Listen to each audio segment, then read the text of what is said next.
মৌমিতার রান্নার চ্যানেলে আপনাদের স্বাগতম। আমি আজকে করবো পুঁই শাকের চচ্চড়ি।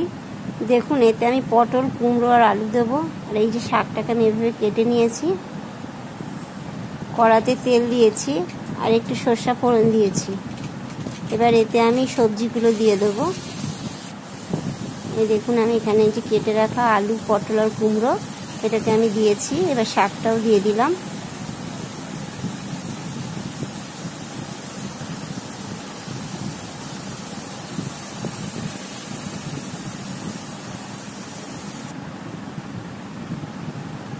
এবার আমি এতে দিলাম একটু নুন, আর দেবো হলুদ গুঁড়ো, আর দেবো জিরের গুঁড়ো।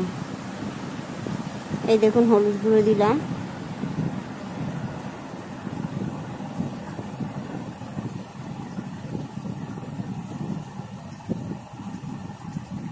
এবার একটু সাদা জিরের গুঁড়ো দিলাম, আর দেবো কাঁচা লঙ্কা।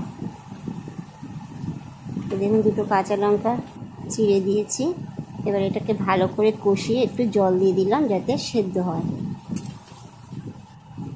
আলু কুমড়োগুলো সেদ্ধ হয়ে গেছে। এই দেখুন, এরকমভাবে আমি পুঁই শাকের চচ্চড়ি বানিয়েছি। তৈরি হয়ে গেল আমার পুঁই শাকের চচ্চড়ি।